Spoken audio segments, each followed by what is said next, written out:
It is the year 2022. Shane McMahon has been fired by his own dad. The Los Angeles Rams are Super Bowl champions. James Harden got traded for Ben Simmons. And now, the latest craziness in the sports entertainment world. Cody Rhodes, Brandi Rhodes are no longer a part of AEW, a company they founded 3 years ago. What the hell is going on? What's up, everybody? Fred Richani, TSC, breaking news update courtesy of Fightfulselect.com's Sean Ross Sapp. If you've been living under a rock, if you haven't been on social media today, maybe you're just logging in, maybe you had a long day at work, you're wondering, why is Cody Rhodes trending? Why is Stardust trending? Why is AEW to WWE trending? It's trending because, believe it or not, AEW really allowed one of their founding fathers and mothers to walk, to leave, to vamos. Now let's just unpack this right here. Again, shout out to Sean Ross Sapp. He had this from the beginning back in, I believe, January, which was only last month, but this year's just passing by. Time is a flat circle these last couple of years of the pandemic, but I'm only going to read a snippet here. I encourage you guys to check out Fightfulselect.com. But he essentially mentioned that there were talents suspicious that Cody Rhodes' entire contract situation was a work, with a lot of people questioning the legitimacy. But then they realized it was real. And it was reported this morning by Sean Ross Sapp that Cody's pretty much out and that WWE is interested in him. The same WWE he buried for 3 years, justifiably so. Or actually more than that if you count ROH. The same WWE where he kind of trolled them with the destroying of the throne. The same WWE that he's been at war with the last 3 years as an EVP of AEW. Crazy to think about. And then shortly after Sean Ross Sapp had posted that, AEW had confirmed the report, of course, without citing him. And it just boggles my freaking mind. So AEW thanked Cody and Brandi Rhodes for all that they did. Tony Khan thanked Cody and Brandi Rhodes for all that they did. Cody Rhodes released a statement and said, yeah, I'm out of there, but I cherish my time and my relationships and all that jazz. And it's kind of crazy because literally up until today, his Twitter account was dedicated to AEW community outreach, as in charity work, which, by the way, say what you want about Cody Rhodes, but he's damn good at that. Whew. I've loved my time at AEW, amazing locker room, amazing fans, amazing people. The revolution was indeed televised, and I've been incredibly lucky to be a part of that. And then he goes on to thank Tony Khan, a bunch of other people, and then he ends it with, thank you, fans. Y'all did the work. Let's live forever. And then he had the American Nightmare logo, which is unfortunately plastered on his neck, which hopefully, as part of the terms of his new WWE deal, it'll be forced to be removed. In a safe manner, of course. I'm speechless here. It's crazy. It's crazy to me. My immediate thoughts, and I could be wrong, and I've been wrong before, and it's just, yeah. My immediate thoughts. I think this is a bad move for AEW. Not because Cody Rhodes is as big of a star as CM Punk or Bryan Danielson. I'm not trying to say that. I'm not trying to say that this guy is the second coming of Stone Cold Steve Austin, who, by the way, Fightful also reports that WWE is trying to get Steve Austin out of retirement this year, which is a footnote to Cody Rhodes. That's how crazy things have been. You shrug at Steve Austin, Cody leaving AEW, holy crap. Okay, now that's out of the way. I think it's a bad move by AEW, and I'll tell you why. Whether you like Cody as a wrestler or not, whether you like Brandi or not, whether you think that they're just misunderstood or arrogant pricks, and full disclosure, I had him on my show. I've been a fan of Cody's work for a long time, even before AEW, back in WWE. No matter how you feel about him, they were extremely important to the launch of AEW, especially that first year. And whether you like Cody or not, whether you think he lost the plot or not, and I think at times he's kind of lost the plot a little bit with his character, he was super important for AEW. This man left WWE, left the safety net, willed himself into becoming a legitimate top guy. And when he's on and not taking bumps through flaming tables and he's actually just being Cody Rhodes, like, honestly, I think he's one of the best workers in the business. Not recently. Again, the flaming tables. Actually, you know what? I'm not going to say that. That ladder match with Sammy Guevara, even though it wasn't totally my cup of tea, was absolutely insane and one of the best ladder matches in years, so shout out to him. But, there were times where, as he further progressed in the indies and AEW, he was starting to take a little more risks, and I just, at the end of the day, I liked Cody for being Cody. I don't need him to take crazy bumps off ladders and flaming tables. That's not why myself and a lot of other people became fans of his. But anyway, Cody Rhodes has been integral to AEW. This guy was an EVP, and whether that was misrepresented or not, the guy's done a ton of charity work, a ton of community work. Amanda Huber, the wife of, or widow of the late great John Huber, Brody Lee, Luke Harper, has spoken glowingly, about Cody and everything he's done for her family. By all accounts, well, by many accounts, a decent guy. And yeah, I don't know. And as a worker, like, again, when he's on and not doing stupid things and not feuding with Anthony Ogogo, like, he's a good worker. And he's somebody that knows how to lay out a match. And he's somebody that I think kind of respects the elders of the past. And, he brought in Arn, he brought in Jake the Snake Roberts and all these guys. He brought in DDP at one point. And he's somebody that can always, give you some credibility in the title picture. And he's also a guy that I think people overlook for getting over young talent, because at the end of the day, he not only put over Sammy Guevara, and I believe his last match in AEW, but he also helped get over Sammy Guevara in his very first match in AEW on AEW Dynamite. He's also the same guy that helped get Ricky Starks signed. He's also the same guy that gave a lot of offense and mic time to Eddie Kingston and helped him get signed. And as most of us know, Eddie Kingston is freaking awesome, but I don't think he'd be in AEW without Cody Rhodes. Cody Rhodes put over Malachi Black multiple times. Yes, he won at the end, but he got destroyed 2 times in order to get over Malachi Black, who's, I don't even know what the hell he's doing now. I mean, Malachi's doing well. I didn't think he needed a tag team partner. I think they should have shot him to the moon, but that's another creative gripe for another day. Point is, he's done a lot for AEW. Yes, were there some cringeworthy things? Yes, but you know what? There's been cringeworthy things from all the execs, EVPs, Brandi, Dan Lambert stuff, self-explanatory. The Bucks, some of the stuff's been self-indulgent. Kenny Omega, one of the best wrestlers in the world. Some of his stuff's been self-indulgent, especially, I mean, think about that. And granted, I know they're not making the same amount of money, but like Luther, Michael Nakazawa, Brandon Cutler, who mean absolutely nothing for business. I mean, I'm sure they do some stuff backstage, but I mean, realistically speaking, like, come on, compared to like Arn Anderson or Jerry Lynn or some of these other guys who've actually done something, like, I don't, like, these guys are employed and you're letting Cody walk. You immediately re-sign the Young Bucks when their contracts were possibly going to come due, and you let Cody walk. And here's the other thing too. And again, whether you like Cody and Brandi or not, Cody was the one that got the reality show, not the Bucks, not Omega, not Tony Khan. Cody was the one that got on Go Big Show on TBS. Not the Bucks, not Omega, not Tony Khan. Cody was the one that was rumored to have a second season of Roads to the Top, although that was never, I guess, officially confirmed. So, obviously, he's done something right up to this point.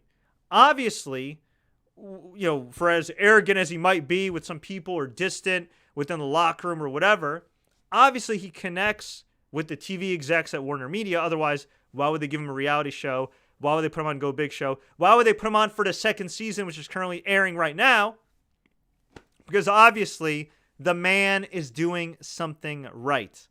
And I just don't think it's right or a good look to take a guy who I feel like, again, whether self-inflicted or not, is somewhat underappreciated, who busted his ass for this company, who gave everything for this company. And yes, again, he was self-indulgent, but so were the other VPs. So have been a lot of people on that roster. So have any other wrestlers when they've got a modicum of power while still active, okay? See Triple H. But I think he's just done so much for that company. And for him to just leave, for them not to pay him what he feels like he's worth. And some people will say, well, he's not worth CM Punk money. Well, he's not worth Bryan Danielson money. The guy helped found the company. The guy went to ROH and was a draw for ROH. He drew their highest buy rates. Yeah, the Bucks, Omega, they did their thing in Japan. But you're telling me the Bucks didn't benefit from being affiliated with Cody Rhodes? From being affiliated with AJ Styles? From being affiliated with a guy named Prince Devitt in the Bullet Club? Like, Come on, man. Really? Really? And with all due respect to Omega, who is great, who is a big star, who's a bigger star to a lot of people. Granted, I know the WWE exposure helps, but probably Cody as far as to like more people. Now in the AEW verse, it's a little bit different, but I'm just saying, not trying to downgrade their accomplishments, but my point is Cody is a star and Cody has contributed. He was great for the indies when he left WWE.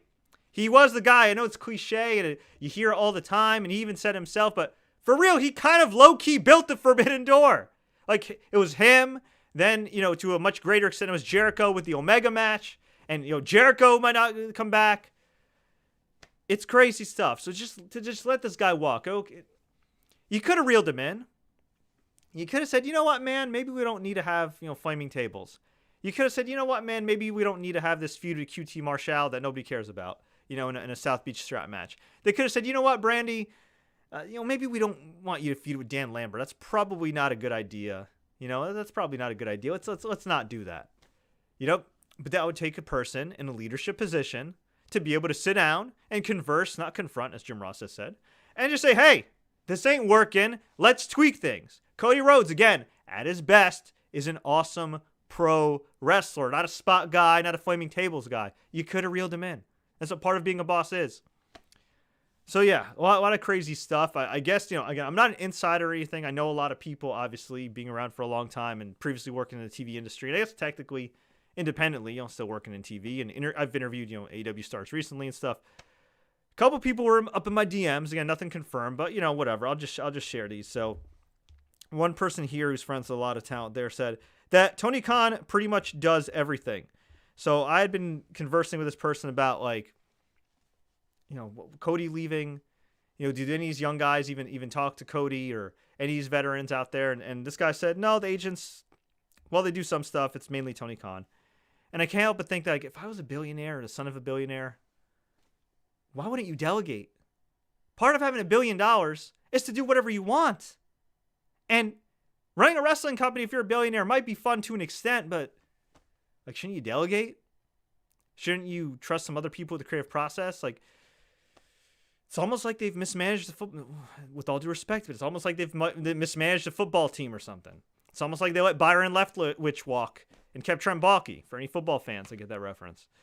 So that was something. Another person told me that, yeah, they heard that Cody is they didn't say egomaniac. I forgot what they said. Let me see if I can find it here. They said a psychopath in a nice way. That he's, hard to deal with, kind of crazy.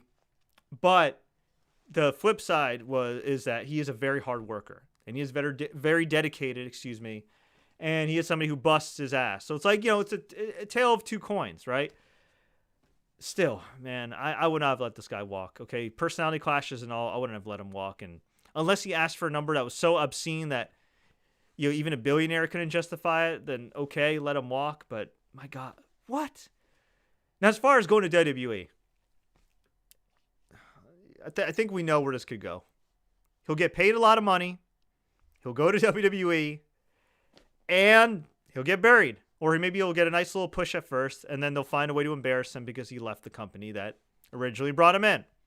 Now, it could, if his last name wasn't Rhodes, I would say, and maybe it could still work out. But, Vince McMahon with the polka dots, Dusty Rhodes, that'll happen in the past. But I would say if his last name wasn't Rhodes, I could see maybe, just maybe, Vince treating him like Drew McIntyre. Whereas Drew McIntyre voluntarily left, made himself a major star on the indies, kicked ass everywhere he went, became Impact World Champion, and then became the prodigal son that returned, killed it in NXT, has done a phenomenal job on the main roster. I loved his WWE title runs. Like, that could happen.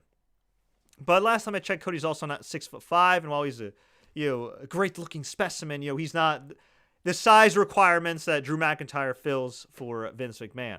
That could happen. Or, again, they could put him in polka dots or do something wacky like they did with Dusty back in the day. Although the difference is I don't think Cody's hurting as much for money as perhaps maybe Dusty was, post, being a booker for Crockett Promotions.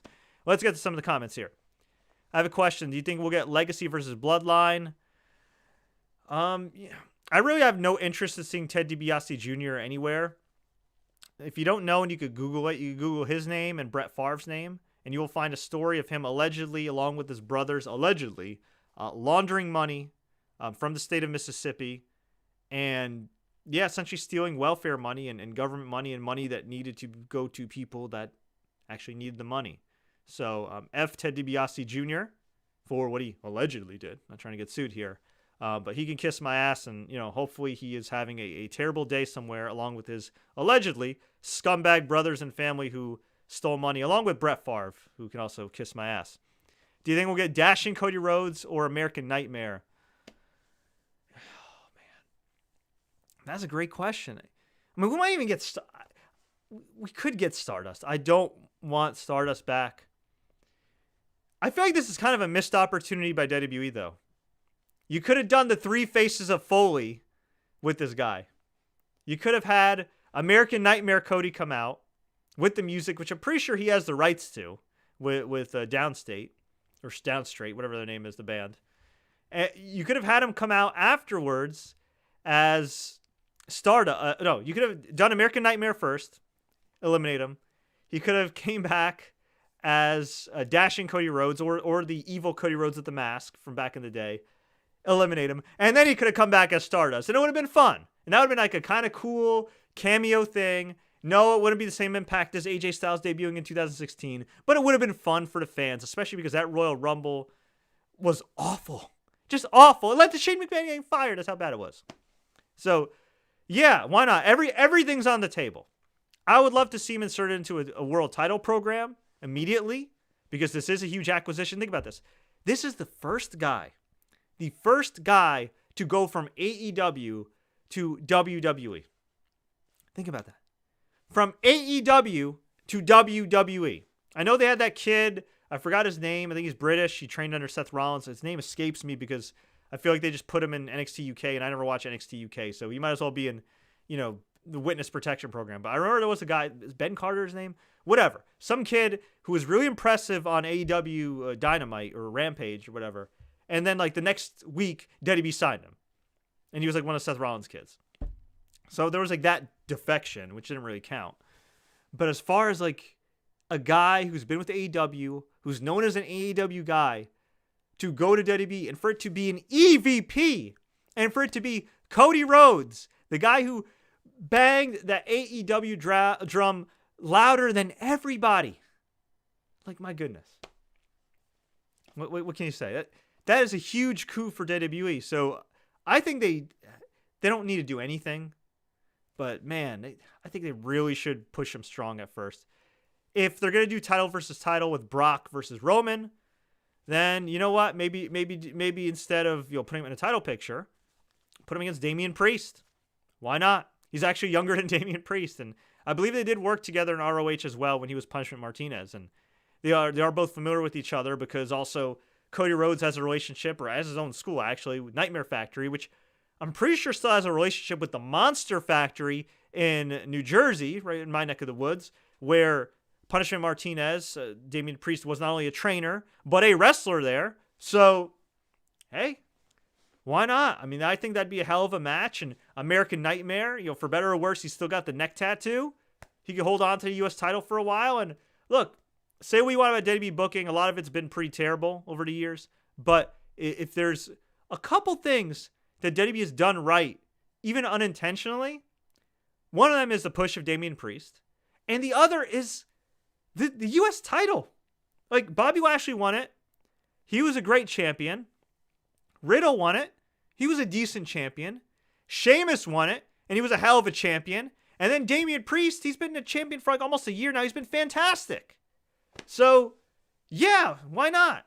Unlike the Intercontinental title, which, hey, I'm happy that Nakamura and Sami Zayn are getting some shine with it, but let's keep it real. I mean, how many times has Nakamura defended the title? He was out for a month, and he when was the last time he defended it? You could at least said Boogs as the interim champion or something. It was crazy.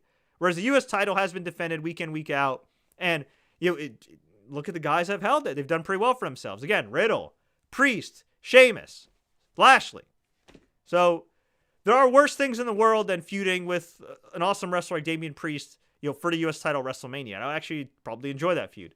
Now, if they're going to have a separate world title, why the hell not? I'd be down with Cody Rhodes in the world title picture. I don't really see how he'd fit in with Lashley or Seth Rollins. I feel like those are weird matchups. I think if Big E was still the world champ, it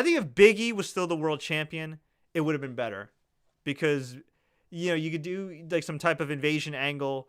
Big E's a homegrown WWE guy. He had like the tease with the Young Bucks at E3, which I covered a few years ago, which is crazy to think about now. That was right before AEW launched. But whatever. Look, he's a big star. I think you should do big star things with him. I don't think you should just bring him in to do the 24/7 title stuff. You want to do that 6 months later, a year down the road, as much as it would break my heart, go for it. But right now, you got to stick it to the competition. You got Cody freaking Rhodes and Brandi if they sign her on again too. Hopefully not as Eden Styles. So, yeah, go for it. Terrence Sullivan says, I feel like we're all taking crazy pills. Bro, I'm broadcasting about wrestling on a Tuesday afternoon. And as many of you know, while I cover a lot of the big events, I don't watch as much wrestling as I used to. I interview some wrestlers, but yeah, I haven't been so hot with all these creative things going on. If there's shows I'll watch in real time, it's usually pay-per-views. It's usually AEW Dynamite, like in real time, just because whether I like it or not, there's always something interesting that goes on. And, when they're really good, like the Sammy Cody match, it's like, holy crap. And when they're really bad, it's still fun enough where I can text my friends and be like, wow, that was really bad. Whereas Raw and SmackDown are just kind of boring sometimes. But, of course, I love Roman Reigns and Brock. They're killing it. But, yeah, also, hashtag free Ali. Seriously. And do something with my man Mansoor. We got Crown Jewel coming up, which, by the way, I'll be covering this Saturday. And my man Mansoor's got nothing to do. Jeez. I don't know, man. I other than Sami Zayn, I don't think Vince likes us Arabs very much, man. Ison, my man Ali, not doing anything with Mansoor right now, except in Saudi Arabia. And even now, he's not doing anything right now. Yeah, I don't like it. All the debut firings make sense now. No, I don't think they make sense at all. They could afford to have kept those people, to not fire them during a pandemic, and they could have signed Cody Rhodes. They got more than enough money. Hell, Vince could probably make a small investment in an NFL team if he wanted to, probably. But, such is life. But this is a layup for WWE, right? EVP on the market, why not? And he's a homegrown star, so yeah, Cody could get his namesake back. Actually, he does technically have the rights to it already, so I don't know if he'd have to re-sign on the rights or re-sign off the rights, I should say. I don't know, but he was Cody Rhodes at the end of his AEW run, so we could be Cody Rhodes in WWE. Do you think we'll get his American Nightmare music or whoa? Good question. I don't know. I like both. But American Nightmare just hits different, or, Kingdom Come, whatever, hits different, especially with the lights and the pyro and everything. And I know people did not like Cody and kind of like the self-absorbedness and this and that and the other thing. And, oh, my God, he's got all this pyro for himself and this and that. But listen, and maybe because my 33rd birthday is tomorrow as we speak, maybe because I'm getting older, I'm getting a little crankier. I'm starting to see maybe things a little more Vince-ish. I don't know. But there are so many guys, and this is not just in AEW, but there are so many people I see sometimes who do not look like stars, who do not carry themselves like stars. I'm not talking about muscle mass. I'm talking about just presentation, how they carry themselves in general. And whatever you want to say about Cody Rhodes, okay, you cannot argue that this guy, whenever he makes an entrance, whether he's rocking the suit, whether he's looking like Homelander, whether he's just in regular tights, the guy carries himself like a star, like a big deal. He may not be a big deal to everybody, but he carries himself like a big deal. He's not wearing shorts and a tank top and, acting all goofy. And he's not, like dressed like a slob, or like he just got off a shift from Home Depot. Like, no, like he's dressed like somebody. Whether you want to boo him vociferously or whether you want to cheer him vociferously, he looks and acts like somebody because, narrator, he is. So, hopefully they keep that trend. Cody going back to the place that treated him like a joke. Good luck, Cody, or should I call him Stardust? Look, my gut is telling me this seems like a bad move for both parties. More so for AEW than Cody, because I think Cody's going to get paid either way. And I would like to assume that Cody and Brandi have been smart with their money and have made wise investments. I mean, other than the neck tattoo, I'd like to think they have made wise investments. So, assuming that Cody is as financially smart as I think he is and learned from the lessons of the past with his brother and father, I think he'll be fine. And yeah, okay, you might have to deal with some BS in WWE, but I think long term he'll be fine. He's got a beautiful wife. He's got a beautiful baby. And he's got a good life right now. And for Tony Khan, it's one less guy you could rely upon, whether you chose to call upon him or not in recent times. It's one less guy with the credibility to make new stars for you. It's one less guy who can teach these kids how to wrestle on TV, where the camera is, how to do this, how to do that. Yeah, you have some other guys there too. But I feel like, for better or worse, with AEW now, it's going to be more of the blind leading the blind. And again, it was nice to have a top guy who, whether indulgent or not, kind of respected the guys of the past. Again, bringing in Arn, bringing in Jake, bringing in Tully Blanchard.